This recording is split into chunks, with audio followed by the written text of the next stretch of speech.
Back to you. Well, good evening and welcome to tonight's Board of Education meeting. I'd like to start with the call to order. Mr. Bennington? I'm here. Mrs. Downs? Here. Mrs. Eubank? Here. Ms. Larimer? Here. Mr. Pullman? Here. And now please stand for the Pledge of Allegiance. Of the United States of America and to the republic for which it stands, one nation, under God, indivisible, with liberty and justice for all.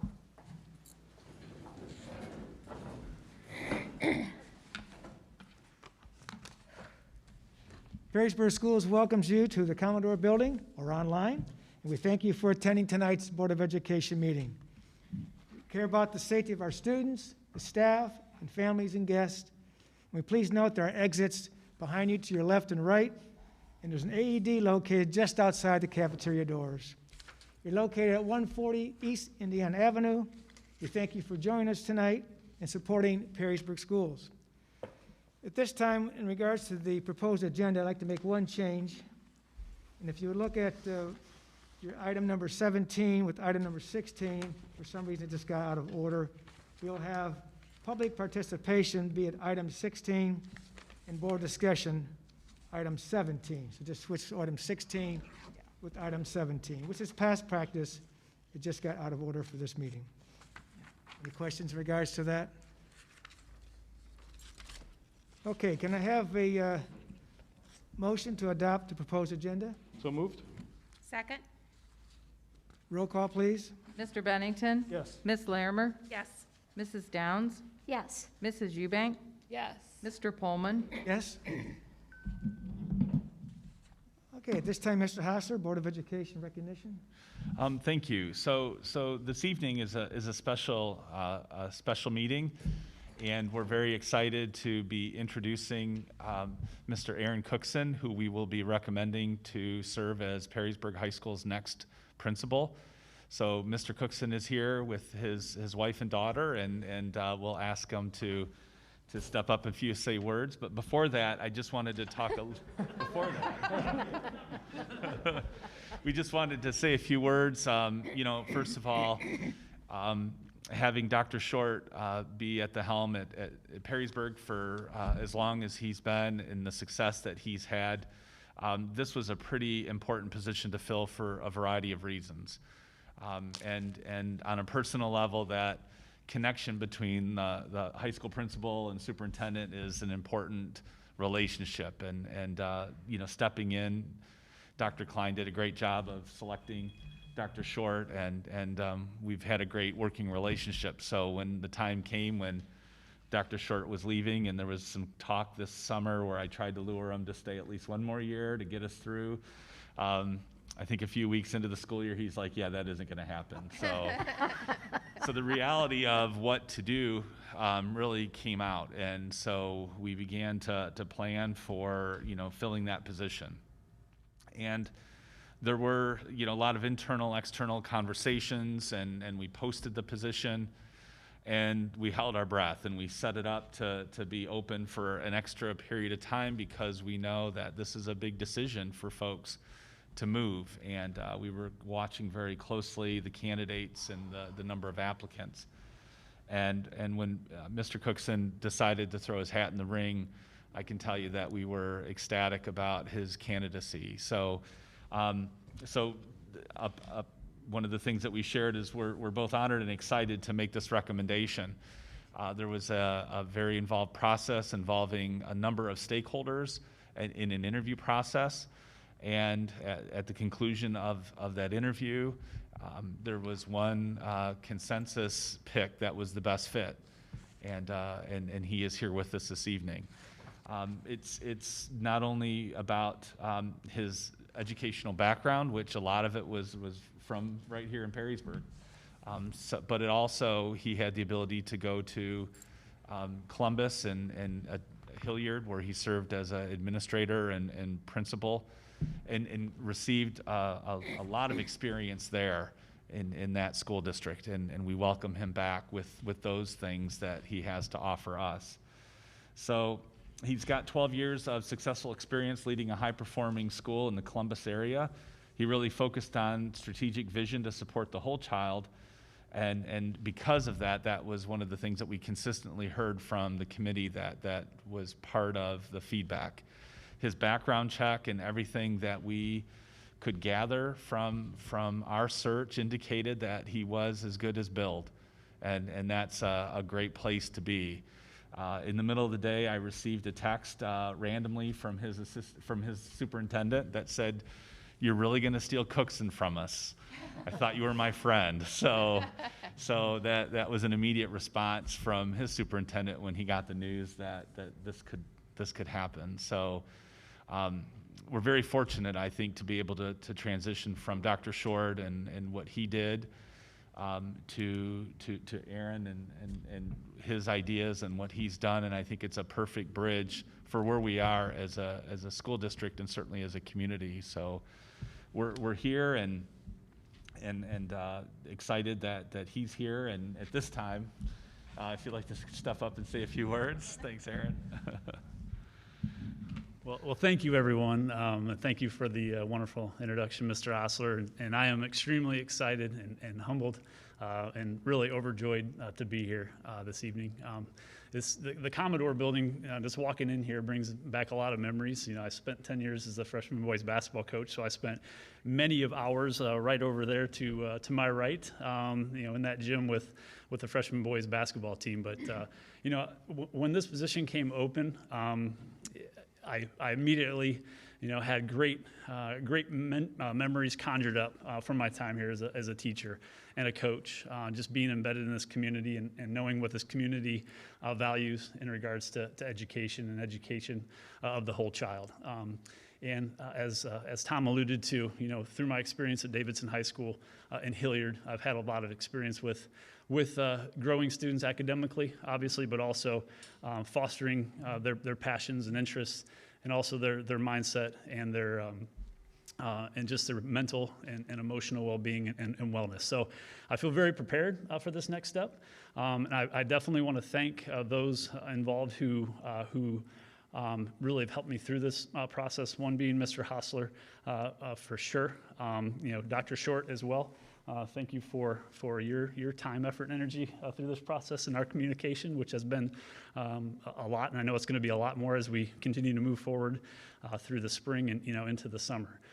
Also have to thank Kelly so much for your help through this process as well, and Brooke. So thank you so much for this opportunity. I'm extremely excited. Hopefully you can feel that. I am smiling behind my mask here, and it's a really big smile. Maybe you can see my crow's feet. But I'm really excited. So I also brought with me, as Tom alluded to, or they were so obliged to come, or didn't come kicking and screaming at all up here this evening in support of me, my wife Jay, and also my daughter Taylor. So we're all happy to be here. We look forward to our next steps, and I want to thank the Board of Education obviously as well for having me here this evening and giving me this opportunity to be the next principal of what I believe is a wonderful high school. And a lot is owed to Dr. Short and the current staff there. I know when I was there, we had a great thing going. I know nothing's changed, and I'm just looking forward to taking it and going forward with it and making Perrysburg High School the best high school in the state of Ohio. So with that, I want to thank everyone again, and I look forward to talking with a few of you a little bit later on. So thank you very much. Thank you, Mr. Cookson, and congratulations. At this time, we need to take a motion to accept item 4.1, the administrative contract for Mr. Cookson. So move. Second. Any discussion? Roll call, please, Mrs. Harrington. Mrs. Downs? Yes. Ms. Larimer? Yes. Mr. Bennington? Yes. Mr. Pullman? Yes. Mrs. Eubank? Yes. Welcome again and congratulations here.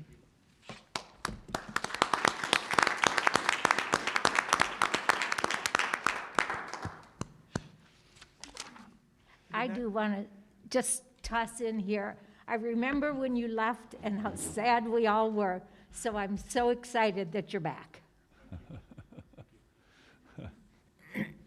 So I know we were going to just take a quick break to kind of do some introductions, and I know you have a full schedule, so we really appreciate you taking the time to be here with us this evening and everything. So, but if we would mind, I know the board probably would like to see you up close, but not that close. So, and I know there's some folks maybe in the audience too. So thank you. So if that's okay, Mr. Pullman, we'll, yeah.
That's okay. I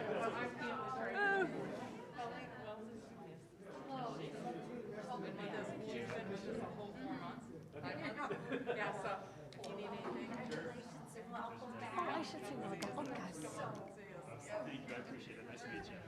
I know you just got asked, but are you in school? Yeah, I am. And where are you in school? That's a good place. That's where I live. My granddaughter went. She bleeds. But it's really wonderful to have you. I'm so excited that you are back. It's really nice to see you. I was so excited when I heard you were live. Oh my gosh. And then we kept saying, oh, maybe you will take it. Oh, maybe you will. Oh, I hope he does. So, We're just really grateful that you're willing to support him and move in a tough time, and it's nice having parents close without going away. I'm taking that out yet. Yeah. I get real tired of the Route 23 drive down there. congratulations. Yeah, but it's awesome. Nice to see you. Yeah, when Tom said that, he said that your superintendent said that we were stealing it. And I said, no, I'm thinking maybe we're just bringing them back where they belong, right? Yeah, that's how, maybe they were the stealers and we're just bringing them back. Yeah, so I'm Sue Larimer. It's nice to meet you. I love the black and gold. I know. Yeah, that's great.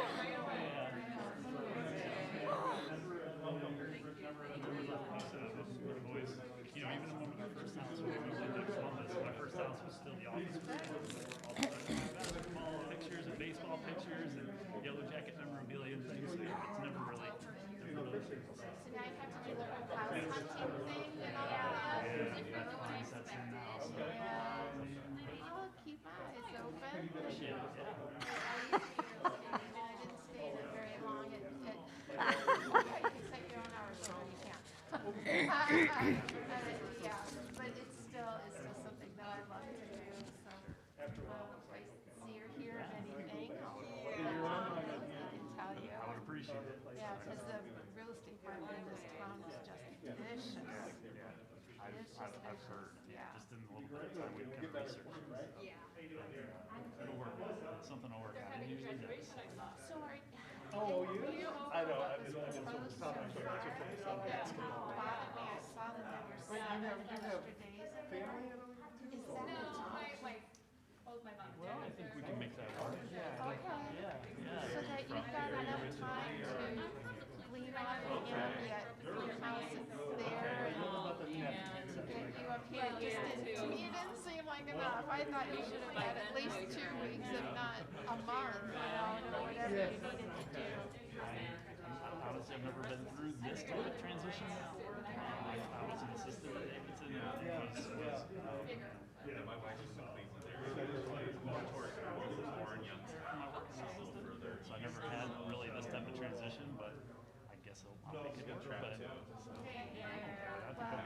Okay, So, so yeah, I appreciate it. if you need something more different, Okay. just let them know. We can always try to work something out with Pam. Okay, that'd be great. Okay. That's fair. All I right. appreciate the offer.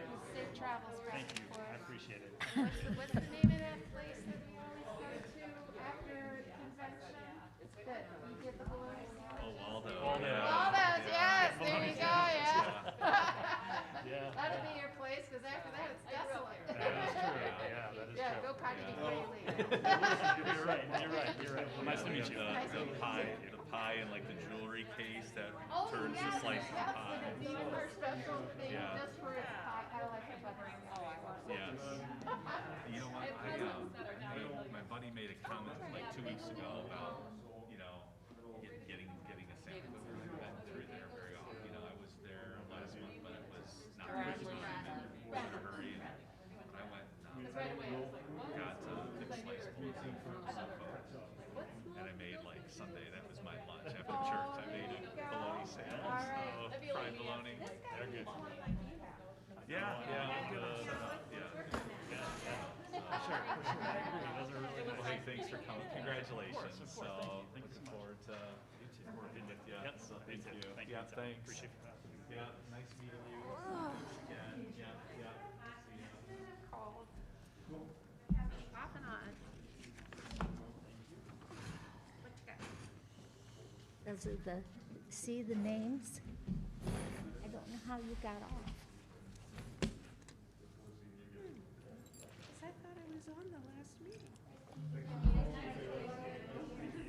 Okay. I'm so glad I didn't miss it.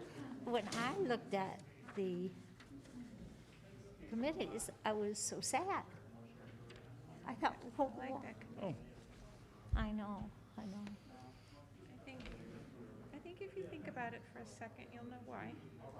Okay, we're back from the 5-minute break. And we'll get started with item number 7, Superintendent's Report. Mr. Hostler? All right, thank you. Well,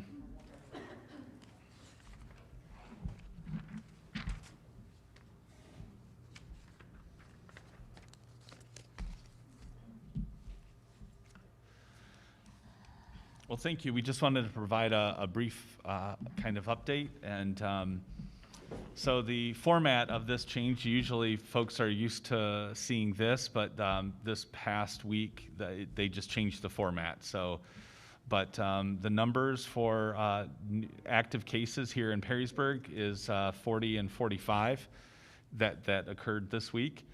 And if you look at last week, it was 41 to 45. So we're very consistent in terms of, 2 weeks now back to back with consistent numbers. So historically, how does that look for us? And you can see where we were on November 4th with 66 to 70, and then all the way through that November high with 191, 195, and then now we're back down to 40, 45. So we were on February 18th at 26 to 30. It climbed a little and now has kind of plateaued. So that's good. That's a good sign, because certainly what's happening in the schools is a reflection of what's happening in the community. So if the numbers are low in the community, we know the numbers are going to be low in school. This is our weekly update, so you can see the changes from the previous week. And we've seen the number of students being isolated is down, and that's very encouraging. We saw a slight uptick with the number of students quarantined. How that actually plays out by building and kind of, building bands.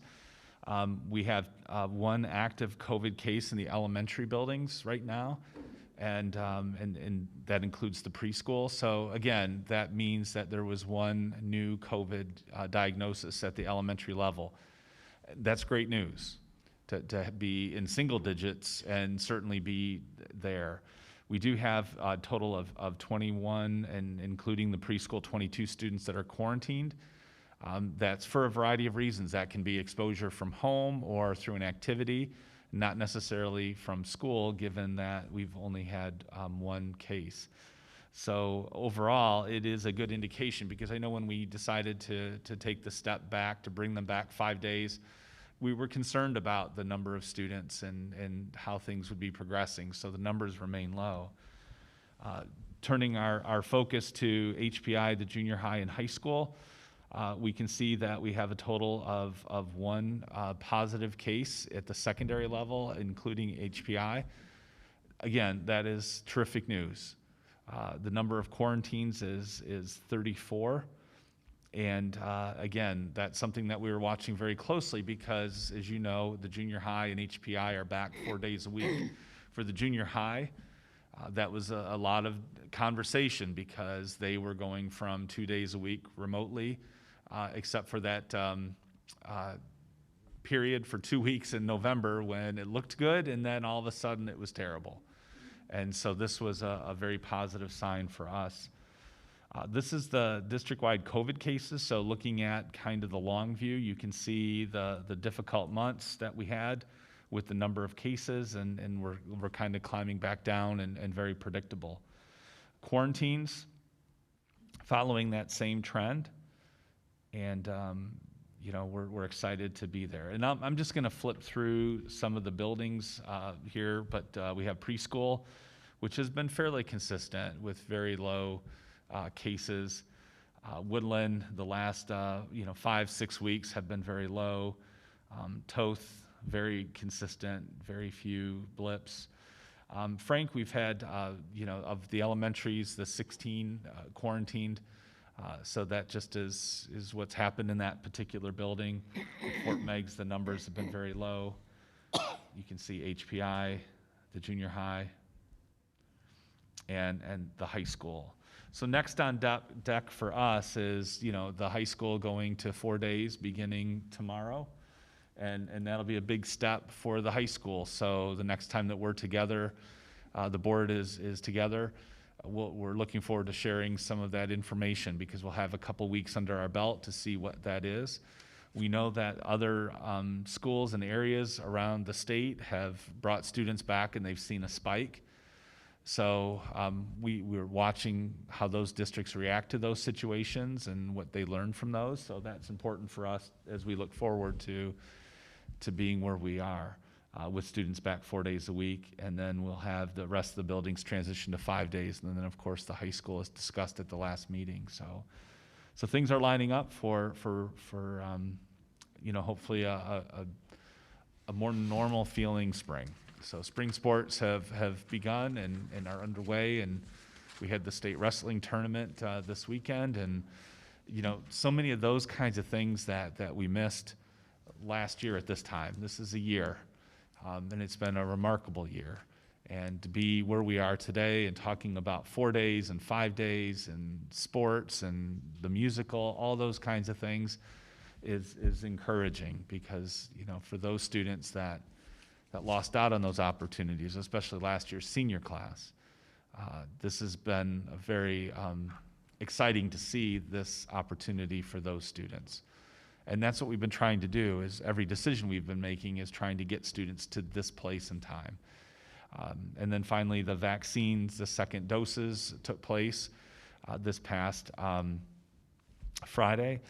Very successful. So we had a great team on the ground here for Perrysburg working to make that possible. Brooke Price and Kelly Johnson and the COVID team organizing the hundreds of staff members, coordinating with the county, who did a phenomenal job, and just a special attention to Mercy, what they were able to do and how smoothly things went for both doses. Their professionalism, and I think they really care and followed up with many different situations. We couldn't have asked for a better partner than Mercy. So we're just grateful for everything that they did to put us in such great shape. So today we were excited that we had school. I know other places, people had reactions and things seemed to linger, and knock on wood, we had a very successful day today, and looking forward to a great week, so going into spring break. So that's it. I don't know if there's any questions or anything I can add. Thank you, Mr. Hostler. Any questions for Mr. Hostler? I just have one quick one. You had mentioned that that the Wood County Health Department COVID tracking is slowing down on what they're able to do. Are we adding extra people to try to keep us up to date, or what's happening? So one of the things with the numbers that they're falling throughout the county as well as in Perrysburg, my understanding is the Wood County Health Department has been, they've added contact tracers because that was a huge part of what was happening through this last year. And now we're getting to this point where there's fewer cases beginning to happen, and they've begun to make some changes with the amount of staff that they're carrying. And with that, what happens is there's kind of a change with people that are working in our district. So they've allowed us to take the lead because we know the students, we know the classrooms.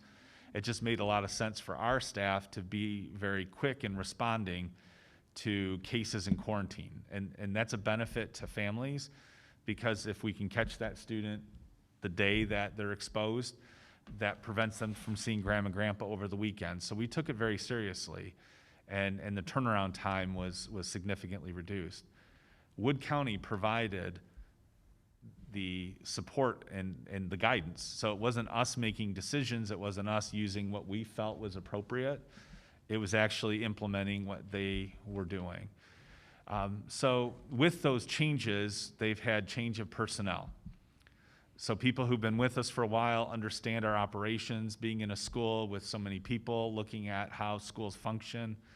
You get someone new stepping in and maybe their experience is someplace else. And that has slowed down the process. And we're also down a person who, due to a medical leave right now. So, we're down. So we have a meeting set up with the county in this next week to talk about these concerns. And I think from that meeting, we'll be able to have a plan in terms of how we want to make sure that we're operating at the level that we've been accustomed to, that our families would benefit from. I think there'll be a time, though, when we have to begin kind of transitioning back to our lane, which is focusing on the students, the academic, the social emotional, and the plans for the future. And we're beginning to have those conversations now in earnest. The amount of staff that we pulled to do the contact tracing was significant. And all those folks were juggling 2 jobs at the same time. And now we're beginning to need them to kind of return back to their positions. So part of our conversation with the county will be, we're here to help and we're here to support, and we've been glad we've stepped into that gap. It's made a huge difference in keeping us open and functioning as long as we have been. However, we have other needs that we really need to start attending to. So my prediction is that we're going to be talking about this kind of transition to having the county become more involved and our staff, maybe stepping back, except when there is a case and we have to go in and identify where the student was, where they sat, what their schedule was, what bus they rode, and those kinds of things. But in terms of the full court press that we're doing now, there might be some changes coming and kind of getting it back to the county. But we certainly will make sure that things are going smoothly with any transition that will happen. Thank you. Anybody else? Okay, thank you, Mr. Hostler. Item number 8, the Treasurer's Report. Mrs. Harrington? So we had our Finance Committee meeting and went over a few things. If you want to go to the presentation, Mr. Hostler, Is this it? No, it should be the one above it. Okay, sorry. That's okay.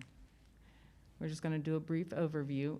The complete packet's available online also, so hopefully it'll open up for you.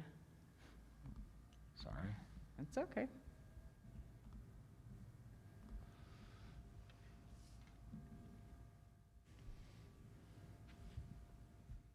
So go ahead to the next slide.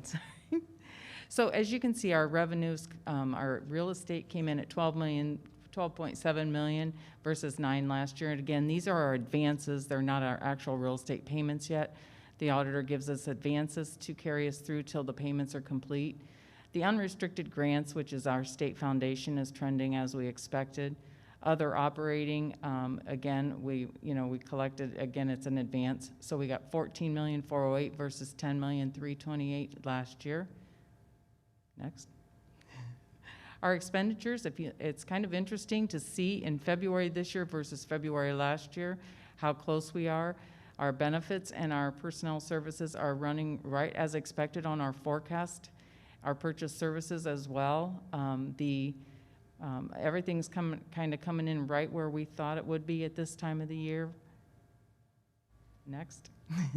This slide I really like because I think it's a visual, but I apologize, that yellow is a little bit hard to see. This slide shows you that this is our cash comparison. So we're at 11,000,008 this year versus 6,000,008 last year, which is about a $5.2 million increase in our cash flow. Our expenditures were about about 3.5 million right now. We added that per the request of several board members. In our next slide, we just wanted to share with you a little bit about the CARES Act funding round 3 that's been being talked about out in the public. So right now, we are still working on our application for CARES Act 2, and our goal, is to have that completed and start receiving some of those funds as soon as possible, which is approximately 381,000, but now round 3 is supposed to be about 2.4 times that. So hopefully about 914,000 to go towards the CARES Act to help us with some of the COVID-related expenses. So our meeting went well, and I think we're real close to starting our update for the 5-year forecast in May.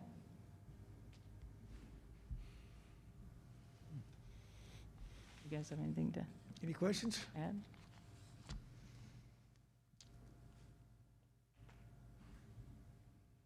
Okay, we'll look for a motion to accept the financials. So move. Second? Discussion? Roll call, please, Mrs. Harrington. Mrs. Downs?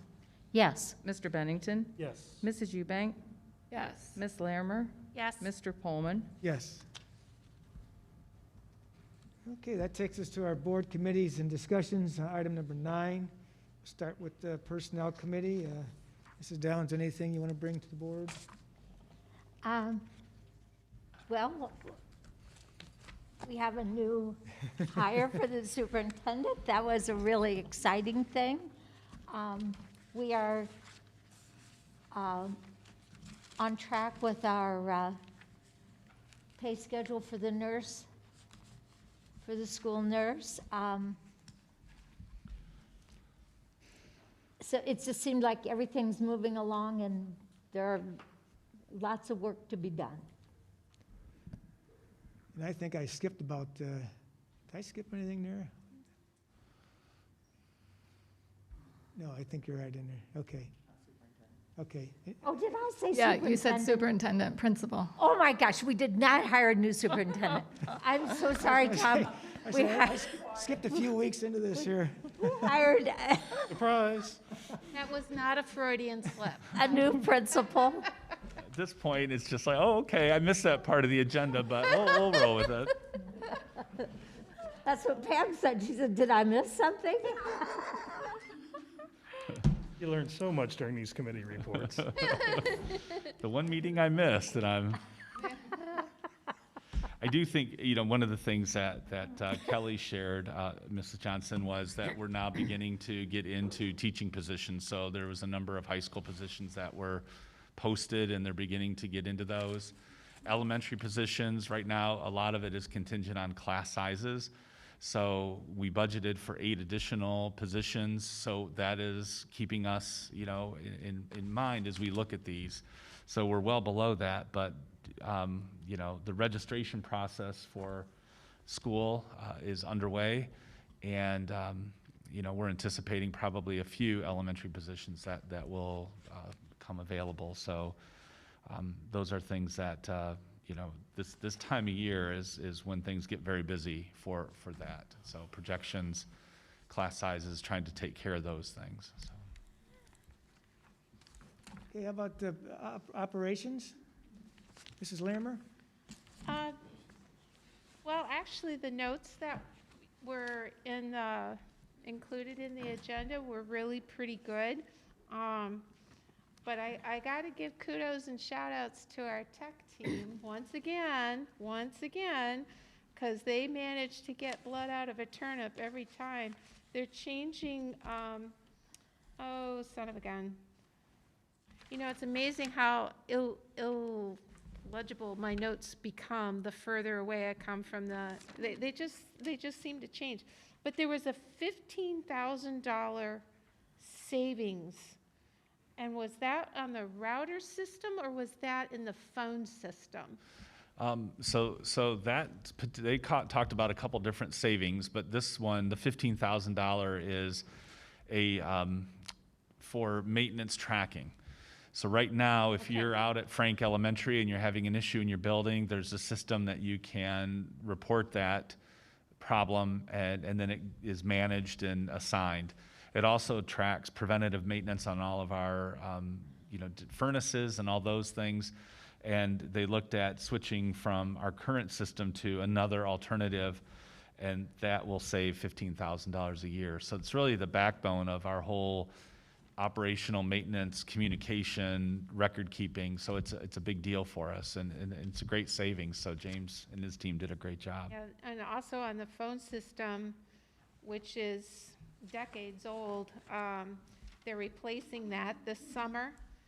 And even though there's a large upfront cost of around $400,000, as it goes through year to year, it's going to cost us half what we're paying now. I just find that is so exciting that they keep finding these. They're not nickel and diming it, they're taking big chunks. So I just think, kudos to them. Lila talks about, Lila's world is Lila's world. It is so unique and so different, I think, than anything that any normal human being would ever go through. We get reimbursed for lunches, and that's a lot of her income. And I use air quotes on that.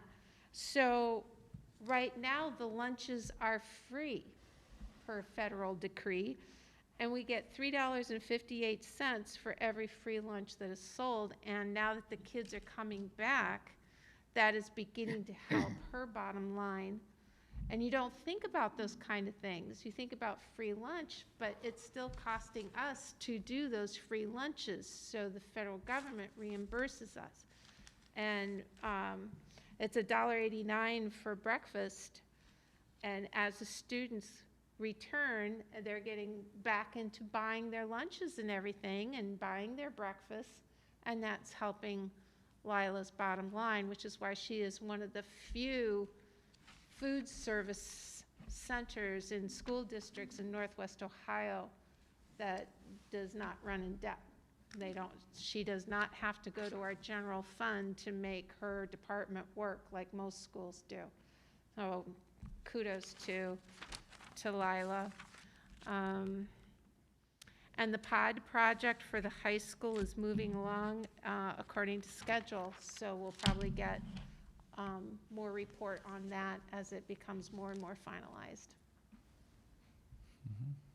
I would add to Lila's work, she's had 100 lunches she was packing, now she's down to 70 lunches they're still packing, and they actually deliver 12 to 15 lunches too, so the PVA classes are still getting those lunches provided, so she does a lot of things for a lot of people, and it's a good thing. It's just incredible what she does. Plus, she's serving hot lunches where most schools are just serving a cold sandwich.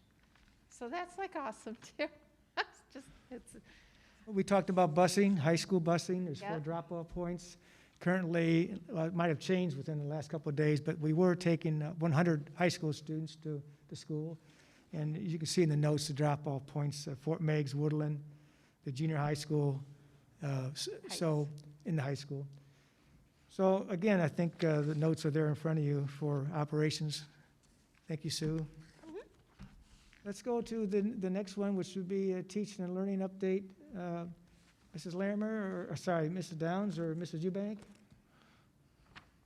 Kelly, do you want to go first? You can go first. Okay. You all received a video from Brent. Did It you? was outstanding. Was it not so It good? was It was very so good, good. I thought it really explained the Mondays and what was going on and why it was of value. But the thing that hit me the most was the comment that somebody had sent him, that it was, when you started this year, it was like somebody saying, okay, you've been right-handed all your life. From today on, you have to only use your left hand. And be just as good. And- Immediately be just as good. And that really struck me, because you teach a way. You have methods, you change, but all of a sudden it's turned upside down. And you're teaching one way part of the time and another way part of the time.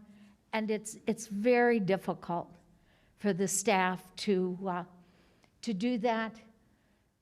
Just as it would be difficult for me to hit an overhead serve with my left hand. It wouldn't happen. So Make a great video.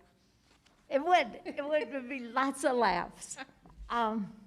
So I just thought, I congratulate you, Brent. I thought that was a wonderful, informative piece for all of us. Can I, Mrs. Eubanks? Oh, no, nothing else to add. The notes are all very detailed. Can I ask did you all discuss with Brent, I see it's on the agenda, or the notes, but the Perrysburg Learning and Recovery Extended Learning Plan, did you talk much about that? Yes, we did, and they're still looking at options, and nothing has been confirmed yet. It sounded like more, like it might be finding teachers to do it after such a strenuous year. So nothing's been in place yet, and they're looking to see what options to be added to, or what to be even offered, rather, this summer. And that has to be done by April 1st, is that what it says? We'll have a decision by then, or have a plan, or? I'm not sure on the date. Does it say it in there?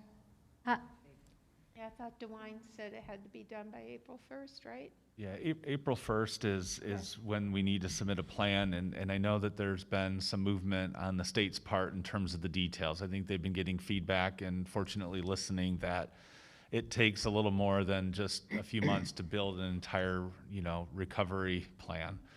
So I think for us, Mr. Swartzmiller has done a great job of looking at in engaging teachers and looking at the data and what is it that we need and how can we best serve those students, not only those that are, that have fallen into that kind of gap, but also those that might need that booster shot, that are doing okay but want to be offered that additional support. So summer is one opportunity to do that, and we've heard from staff and parents alike that there's some interest in that. But also we've heard from others who are saying, after the year we've had, that's maybe not the best time to bring students back, let them be kids. So we're also looking at kind of a multi-pronged approach where it's some summer, it's some pushing into classrooms during the next school year, and then perhaps some after-school events, and even some online and remote, interactions. So it's going to be a multi-pronged approach to how do we need to meet the students where they are. The other thing that I think has been interesting work has been collecting resources that are available that aren't necessarily school-driven. So libraries, parks, there's many opportunities to offer families an opportunity for growth.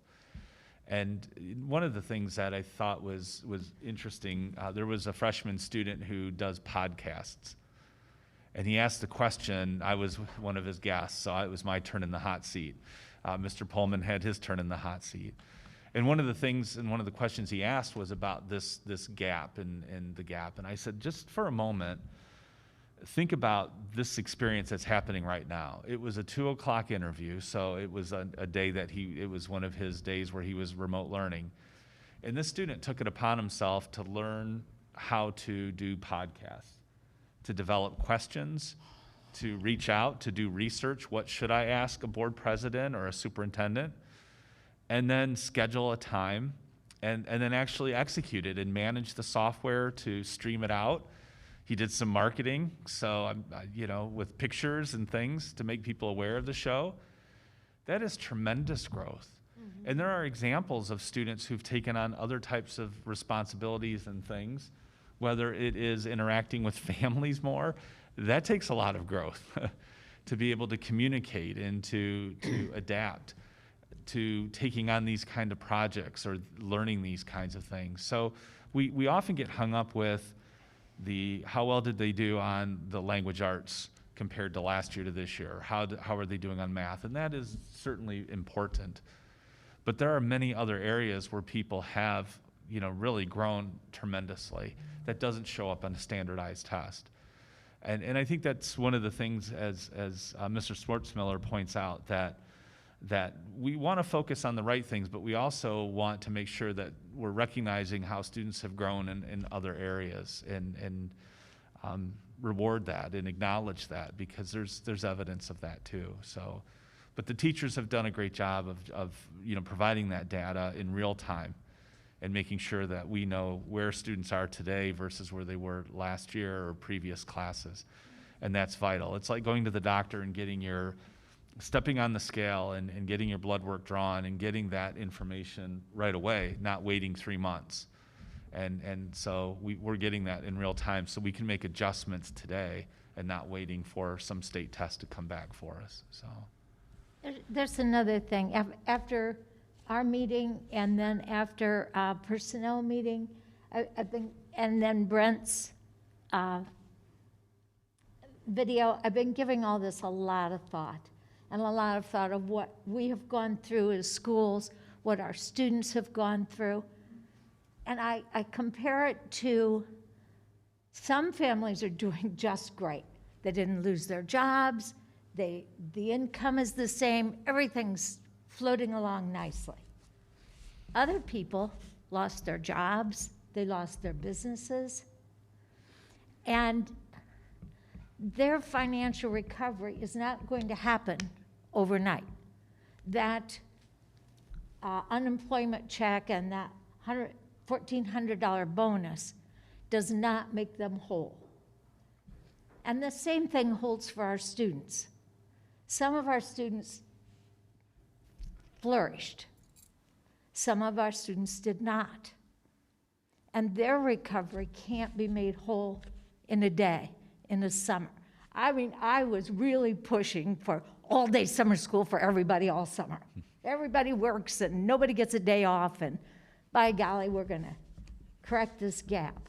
But as I think about it, this is a staff that's dedicated to finding those children that are in need, and if it takes a year, it takes a year.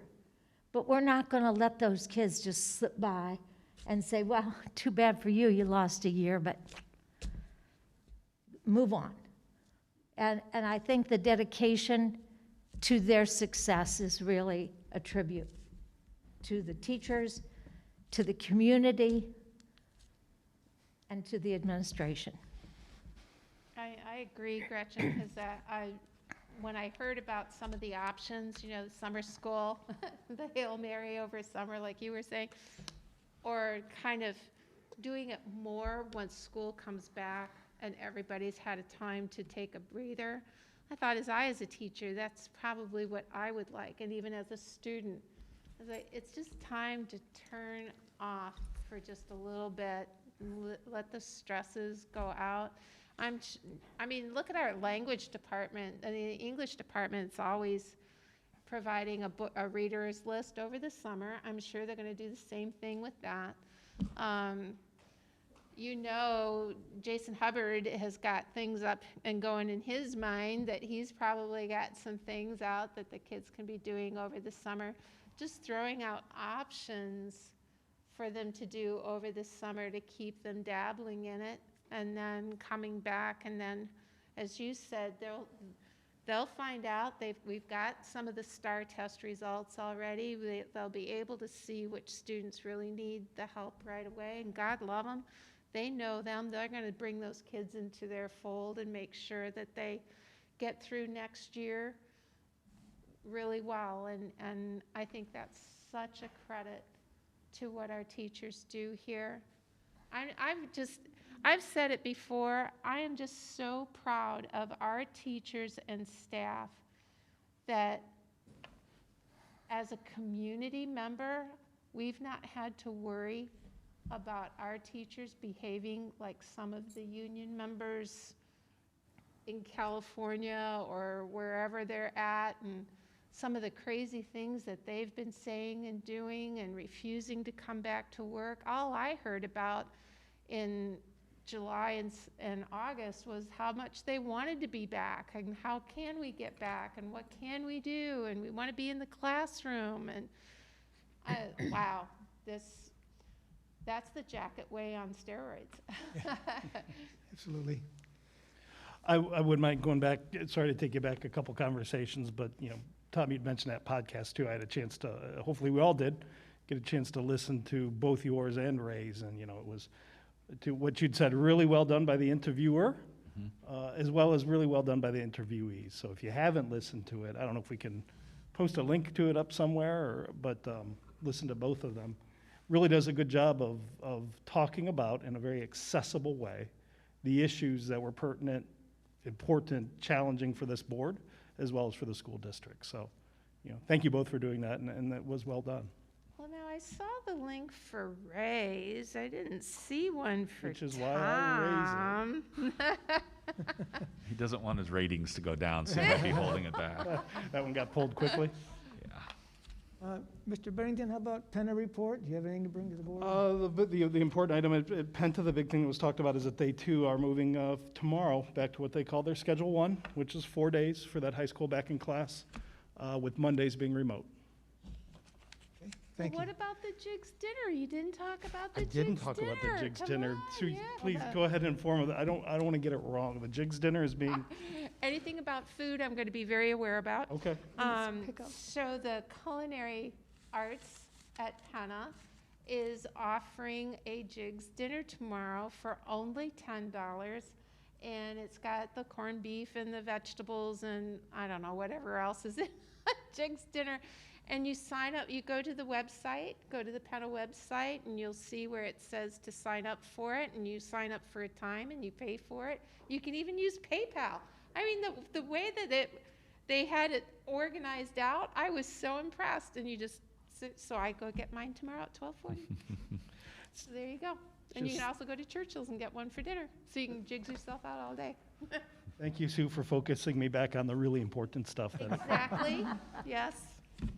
Okay, that takes us again to Mrs. Eubank and Mrs. Downs. I'm Anything sorry, I that- said tomorrow. It is on Wednesday, yeah. Wednesday. Pupil services, anything on the committee? Mrs. Eubank, Mrs. Downs? The notes for pupil services are kind of cursory. So I thought when you looked on update on indicator 13, you'd say, what is indicator 13 and why are we updating it?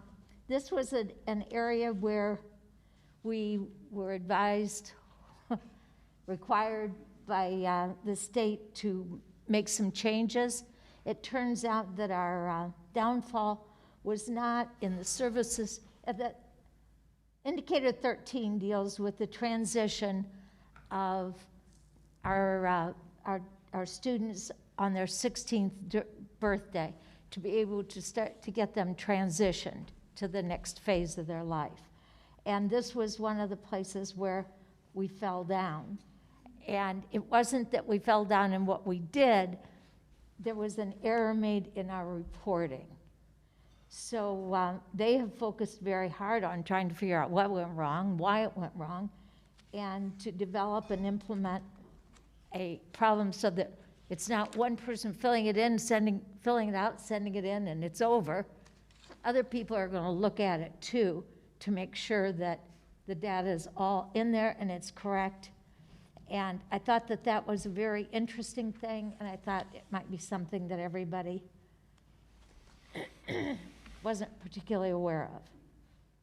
And the other thing that I thought was really exciting is Traditionally, all of our students with higher needs in the elementary are sent to Fort Meigs Elementary School.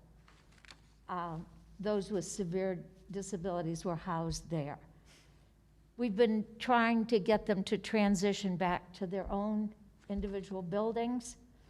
And as of next year, we will have 99% of those students with severe disabilities in their own buildings. And it is requiring one additional intervention specialist. Originally, they thought it would take 3, but as they work things around, it's 1 additional staff. And I think that's real exciting for those children to be back in their neighborhood schools where they're comfortable and they know people. And so I was really happy about that. That's impressive. Anything So else, Mrs. on- Eubank? Yeah, I have a question though. Okay. On this indicator 13, if that was a reporting issue, can they correct the report and then the grade card be corrected? I don't know if even. So there wasn't, yeah, This that's is a good data- question. data entry error. There's no, I'm sorry.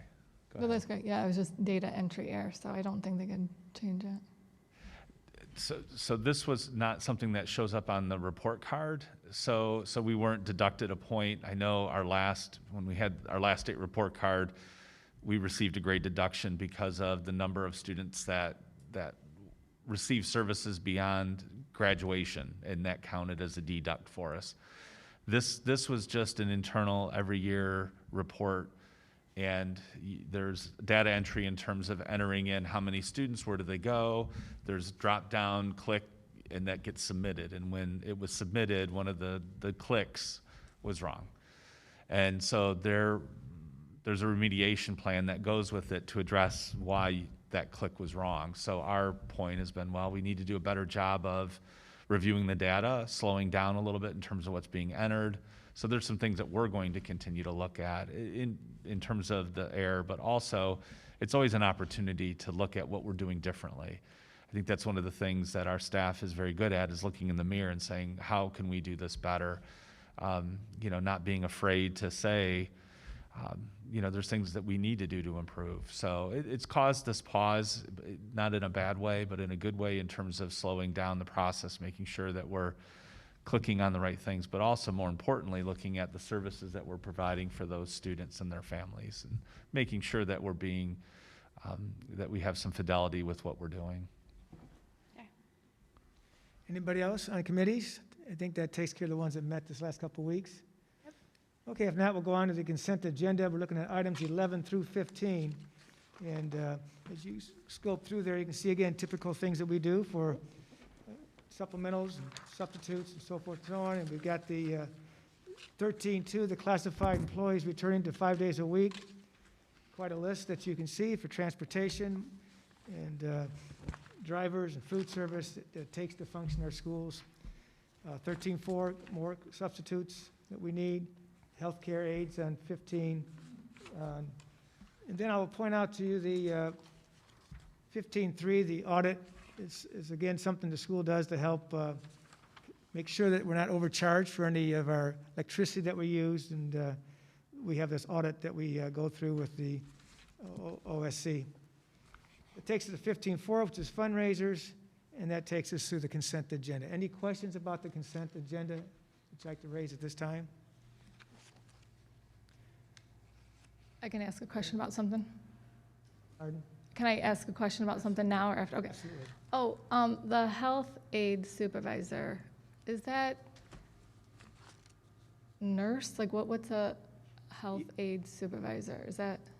Yes, that's because of the time that we've had this year with respect to the amount of work, not only this year, but pre-COVID year, the amount of time that our health aides are putting in. They've had their contracts, their hourly wages revised as to reflect the amount of time that they put in, particularly this year. Mr. Hostler, anything you want to add to that? Sometimes that term is used interchangeably with head nurse. Okay. So if okay. you hear head nurse, sometimes it's the technical, the actual is the health aide supervisor is the Okay. actual job title. So Okay. if you're hearing head nurse, it's often interchanged. Well, and I guess, do you have to be a nurse, or can you be a certified nursing aide or an STNA, which would be a state-tested nursing aide for that position, I wonder? Do you know? So if you are a licensed school nurse, there is specific requirements that have to be met to get that licensure from the state of Ohio. And those are very prescribed in application process.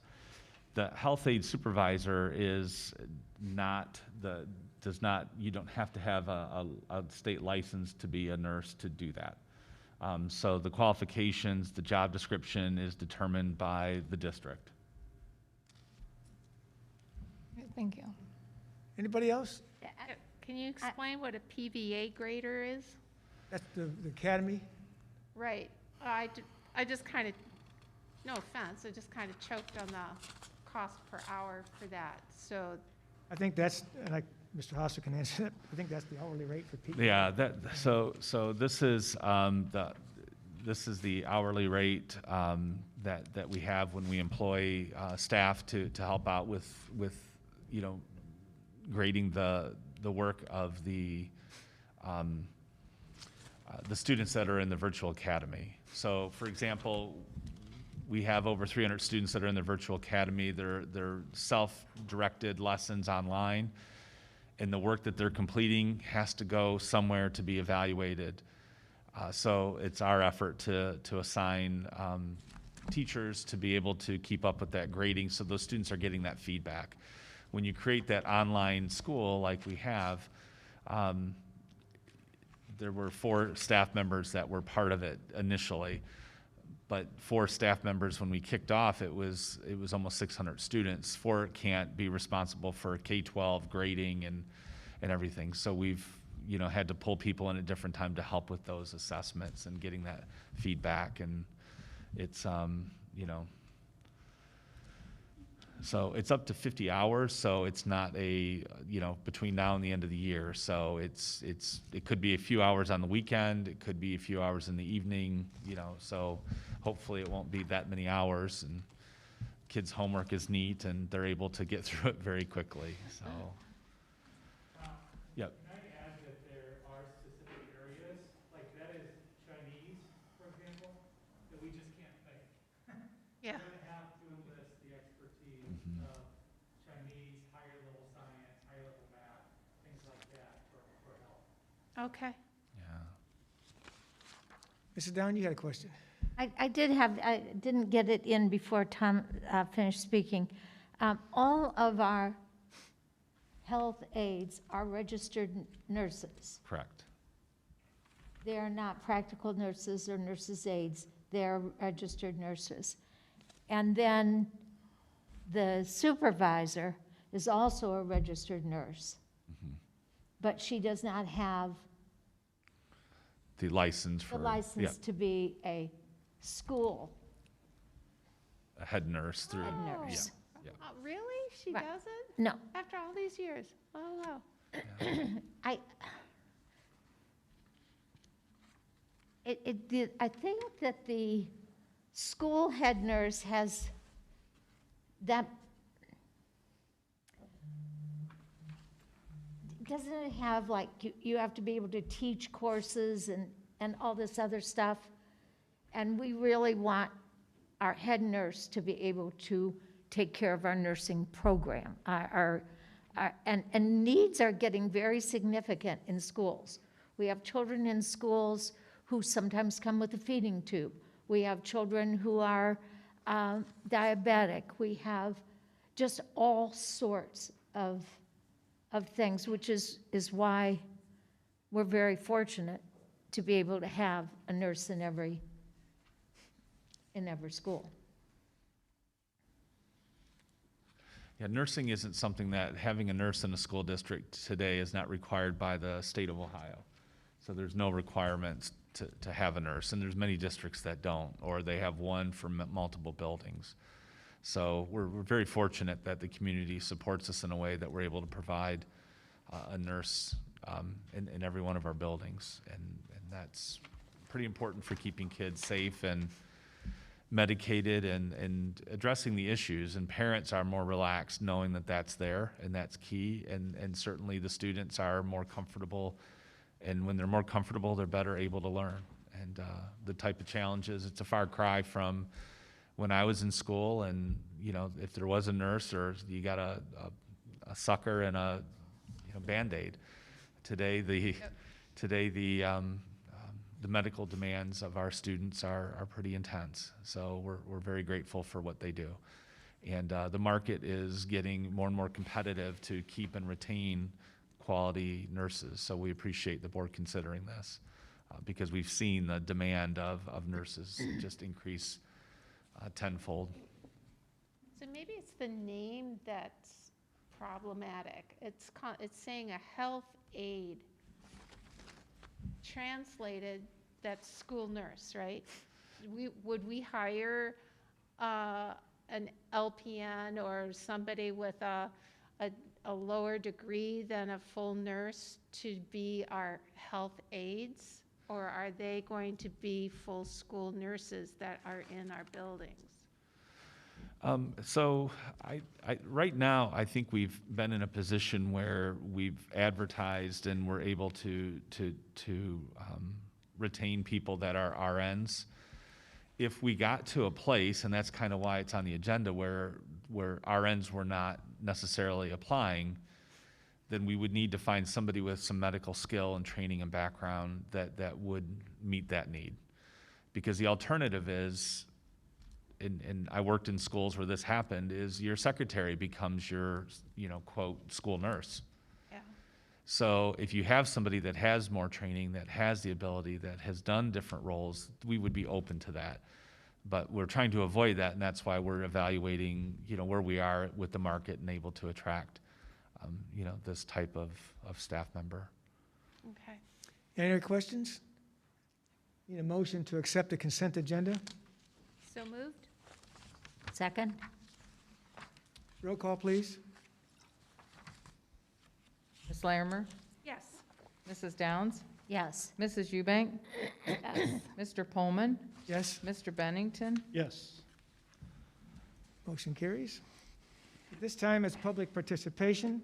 It's for non-agenda items. On behalf of the fellow board members, we invite you, if any member of the audience, to step to the microphone with comments about items of interest or concern that did not appear on this evening's agenda. Please begin by stating your name and address, and we appreciate if you spent your time about 2 minutes or so we can keep the meeting moving and opportunity for others to speak. We ask that you also remember that the Ohio law prohibits us from discussing specific employees or their job performance. Further, please be aware that the board will not respond at this time, but will respond to you through Superintendent Mr. Hostler or myself as board president. Is there anyone here tonight that would like to address the board? Hearing none, move on to item number 17, and that would be our board discussion. Is there any board discussion?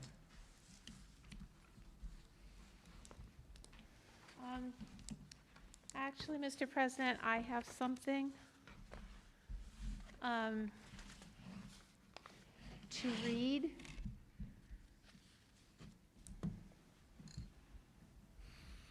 This is difficult. It's going to rank right up there with one of my most disliked meetings. To make sure that I didn't mess it up, I did write it out. So I apologize. I'm going to be reading this as best as I can. The Perrysburg Schools Board of Education is committed to transparency, and to that end, we need to share with the community the following information. Ohio Revised Code Section 121.22G 1 through 8 permits Ohio school boards and other public decision-making bodies the ability to meet in executive sessions. Ohio Administrative Code 3358:17-1-04.2, there's going to be a test. Executive sessions only provide school boards 6 valid reasons to enter into an executive session where the board can hold discussions for the purpose of deliberations only. The reason for going into executive session must be listed in the public motion. One of the 6 reasons permitted by law to go into an executive session is for preparing for, conducting, or reviewing negotiations or bargaining sessions with employees. There can be a great deal of discussion in an executive session, but an actual vote must be taken in a public meeting. So in other words, there can be no decisions made in an executive session. All board members know that disclosing or sharing information from the executive session is a violation of Ohio Revised Code Section 102.03b.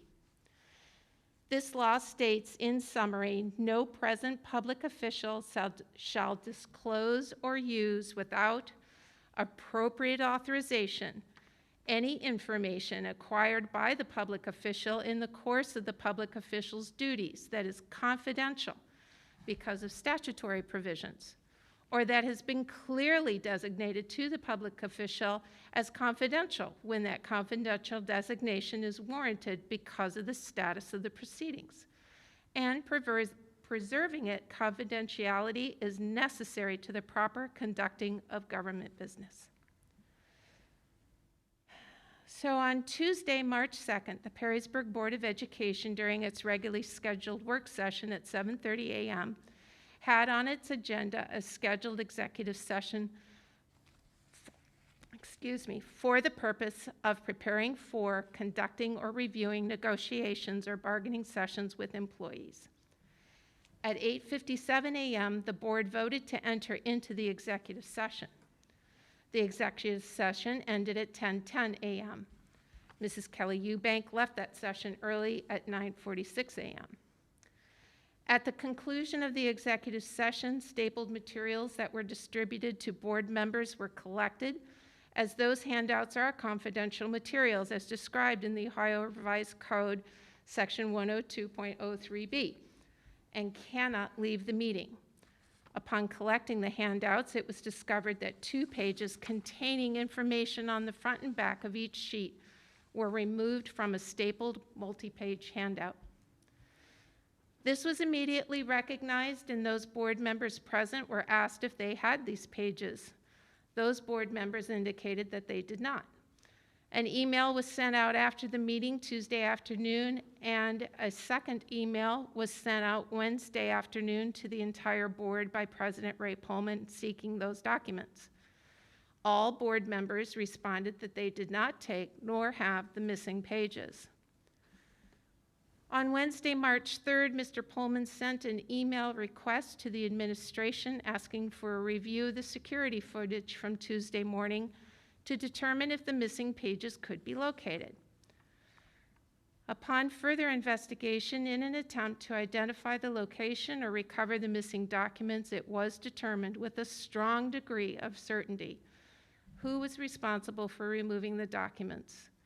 Unfortunately, when confronted, the board member was less than forthcoming in their words and their actions.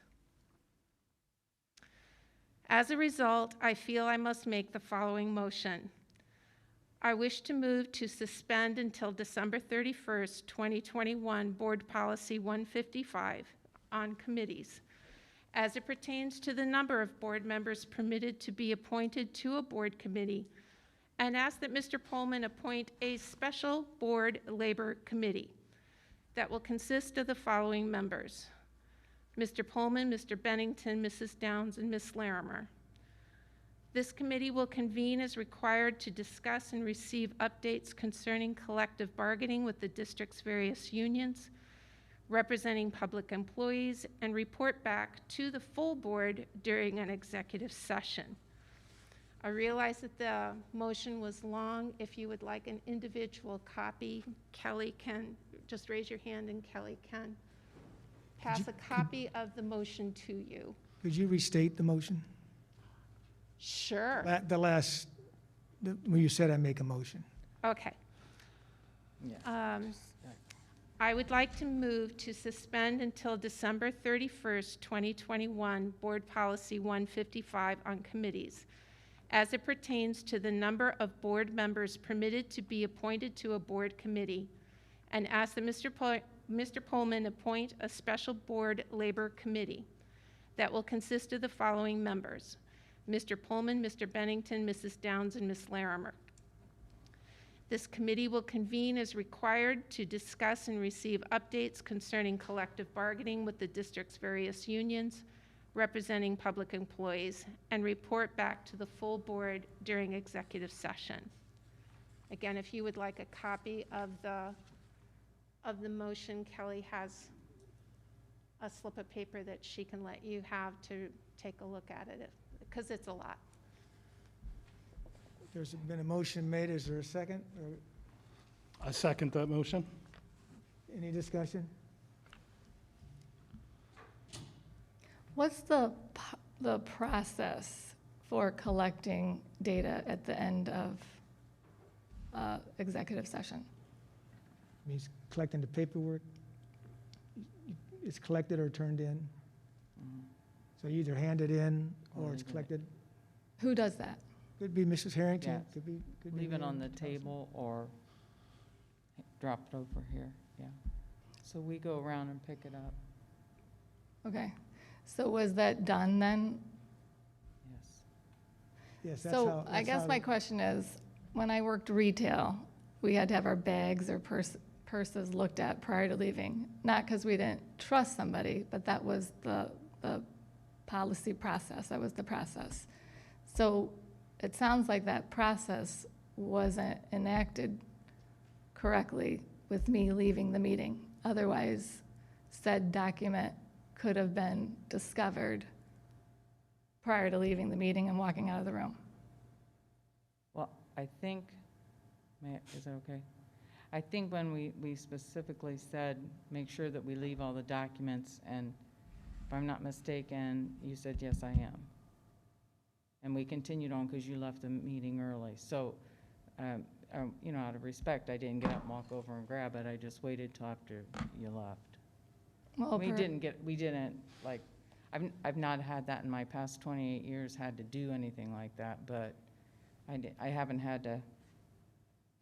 I guess when you said I'm leaving it, yes, I know I have to leave it. I took that as you were leaving it. Well, maybe we should look at the process on how it's done. So in the future, the question isn't, you know, it's addressed when someone's leaving, not days later.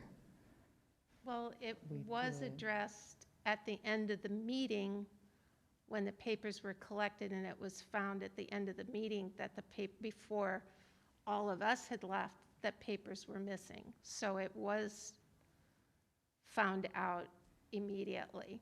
I know, but when someone's leaving, that should be done then when that person has to leave. So there's no question then, if someone inadvertently picked up a piece of paper as you're leaving, then that could have been addressed then. That's my point. It's like, I think when it's a stapled together thing and you have to separate it, I think that's the problem. I mean, I've never had to, I mean, I guess if someone's going to leave early, you mean like stand at the door and make sure I collect it before they walk out of the room? well, yeah, I mean, if someone has to leave early, it would make Never. sense to collect it and bring it over, you look at it, then the person leaves. I think past. I don't think it's often that people leave, but, I mean, in this event that someone would have to leave, it makes sense that that process is in place. Well, typically, past practice has been, if you leave, which you really, if you leave executive session, someone should hand the packet in. The responsibility is my responsibility to hand the papers back to the treasurer. But I don't want to put a watchdog at the door. But anyway, anything else? Anybody else? Can we trust? Anything? Anybody else?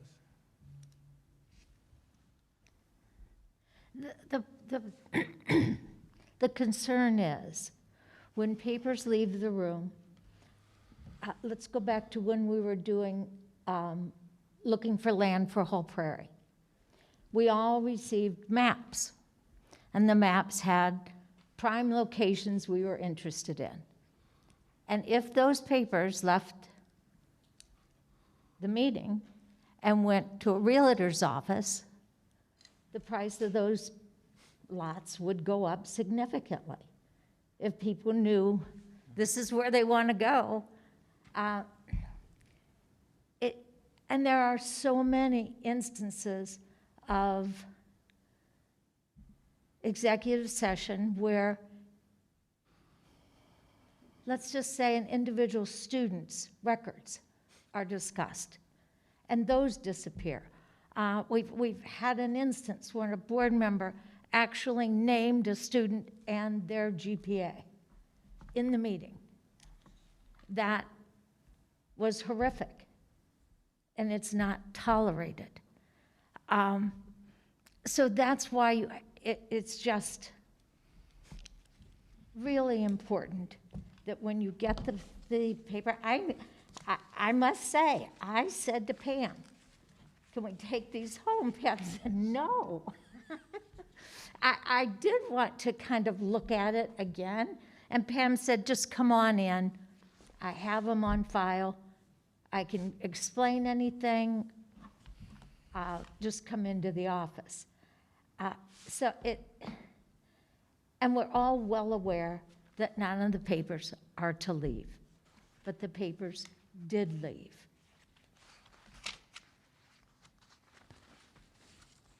So this is the process. We are a board that self-polices itself. So you've made the community aware, which I believe is appropriate. We're protecting the sanctity of our negotiations with the union, because this is information that was shared in executive session. I also like that you're still going to hear about the numbers and the direction. You're still going to get a vote in open session on all of those are still in place. But that this motion certainly gives us transparency, the word you use, Sue, as a board, something we don't get enough credit for. We get accused of a lack of transparency. Well, this is what transparency looks like. And it also keeps our fair and ethical negotiations with the union, while still preserving all other rights you have as a board member. Okay, so it comes down to a piece of paper. Why would someone remove a piece of paper when the information has already been shared? Like, we already know the information, it's up here. It's not like the piece of paper gives anybody any additional information. We already all knew it, discussed it. I could verbally share it with somebody, verbally. But you are bound by policy not to. Well, of course Policy not. and- No, I'm just saying, why would someone take a piece of paper? The knowledge has already been shared. I think the That's my point. the Like, document had some pretty good figures on there. And let me give you one might ask, why is Pullman looking for security? Why he's looking at cameras? I take the job pretty serious when you asked me to be the president. And I also had to be certified by the Ohio Attorney General on paperwork in regards to, the sunshine law and executive sessions. And I'm also quite clear on unfair labor practices with labor unions, of which I happen to be president of a labor union in the past. I was really, really concerned that that document that was no longer in this room could be in the hallway, in the garbage, in someone else's hand, which has critical information when it comes to negotiations. So even though I don't think it would be up here, because to be honest with you, as we looked at it, there's a lot of data on both sheets, a lot of numbers on both sheets. So I think one would say, I need that to continue to look back on it, to review it, like Mrs. Downs said. So that's why I looked for the security cameras. I wanted to know, how could I have missed 2 pages when we turned them back in? And they haven't seemed to surface. We have a first and a second. Any other discussion? I'd like to call a question. Roll call, please. Ms. Larimer, Yes. Mr. Bennington, Yes.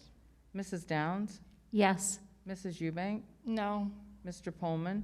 Yes. Motion carries 4-1. Any other board discussion? Well, I know everybody is focused on St. Patrick's Day on Wednesday, but I just want you to understand that a more important day is tomorrow, March 16th, and that's National Panda Day, so I expect you all to be appropriately responsible towards that, okay? It really is a thing. It is a thing. My students and I celebrated it every year. So just so you know, in case you forgot, Yeah.